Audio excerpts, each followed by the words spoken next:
midagi toimub meie eludes. Aeg-ajalt midagi hea ja me oleme rõõmsad, õnnelikud, võib-olla isegi täname Jumalat selle eest. Aga aeg-ajalt toimuvad õnnetused. No midagi läks mitte niimoodi, nagu ma tahtsin, mitte niimoodi, nagu mul oli plaanis. See võib olla, ei pea olema õnnetus, võib olla mingi väike haigus. On plaanis, mida ma pean tegema homme, aga pean olema voodis. Aga võib olla midagi tõsisemalt.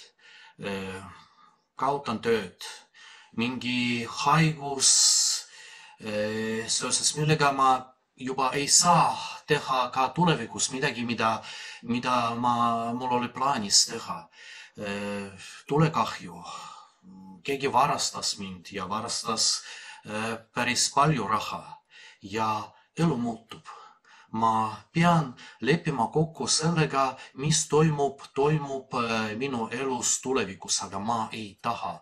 Ma olen harjunud elama niimoodi, nagu ma elasin enne seda. Ja esimene mõte, ma ei räägi praegu võib-olla masenduses, kindlasti tuleb ka mingi masendus või vähemalt kurbus, aga soov taastada seda olukorda, mis oli enne seda. Ja inimesed väga pingutavad, kui kaotasid raha, siis muidugi võib-olla rohkem töötavad või säilitavad raha, et see raha, mis oli enne seda, oleks taas nende taskudes kuskil mujal. Kui nad kaotavad tööd, siis nad otsivad uut tööd, sama tööd, millega nad on harjunud ja niimoodi see on täitsa normaalne olukord.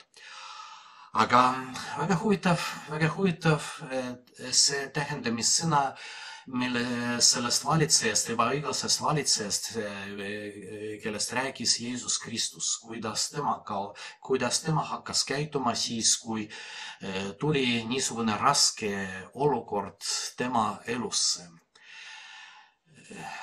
Peremees ütleb, sa kaotad oma tööd, ei saa enam valitseda. Mida tavaline inimene teeb? Mida mina oleks teinud niisuguses olukorras? Lähen peremehe juurde, hakkan paluma, vabandust, minu viga. Enam ma ei tee niimoodi, ma olen hea inimene, ära tee niimoodi minuga. Võib-olla hakkaksin midagi tegema nende dokumentidega, tulen peremehe juurde ja ütlen, vaata, kõik on korras, see tähendab valetamine, aga siiski ma püüan säilitada oma tööd. On ka veel üks variant, ma mäletan, üks preester rääkis sellest, et kui inimene kaotab oma vara, oma tööd, siis ta püüab kogeda raha nii palju, kui on võimalik selleks, et elada edasi. Ei ole tööd, ei suuda mitte midagi teha, aga raha on, elan edasi. Ja selles perspektiivis läheb teiste inimeste juurde, kes pidid andma talle midagi ja öelda ja ütles talle mitte niimoodi, et kirjuta 100 vaati õli asemel 50, aga hoopis 200. Mul on vaja raha, see on minu raha ja tänu sellele ma elan. Valitseja ei tee niimoodi, ta jagab raha. Ta annab oma raha selleks, et elada edasi. See käitumine on vastuseisus inimese loogikaga. Ma tahan rohkem, et mul oleks mingi vara, aga ta jagab vara. Keegi ei tea, kas need inimesed pärast on nii heatahtlikud, et võtavad ta vastu oma majadesse, aga siiski ta annab neile raha, jagab oma raha ja võib-olla ise on ilma rahata. See on Jumala loogika. Kui on raske, ma jagan, ma ei satu masendusse, aga ma annan seda, mis mul on. Ja siis ma hakkan elama kooskõlas Jumala tahega.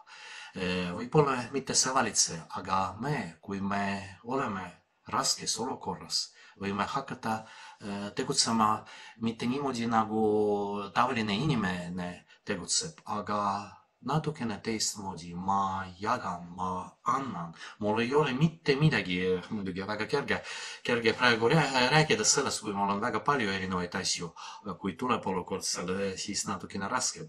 Aga jagan ja tänu sellele ma loodan ainult Jumala peale, nagu see vaene lesknaine teisest rakendist. Ei ole mitte midagi. Ja siis annan teistele seda, mida mul on. Ja mul on vähem. Aga tänu sellele mul on koos minuga on Jumal ja ma tunnen, et ainult tema võib aidata mind. Võib-olla mõtiskelgem selle üle, mida igaüks meie seast oleks teinud, kui tuleb niisugune raske olukord. Kaotab tööd, kaotab tervist. Elab selles olukorras, et tuleb surm. Kas ma suudan selles olukorras mitte mõelda iseennast, aga täiesti usaldada ennast Jumalale ja proovida anda ja mitte ainult materiaalseid asju, aga eelkõige vaimseid asju teistele inimestele.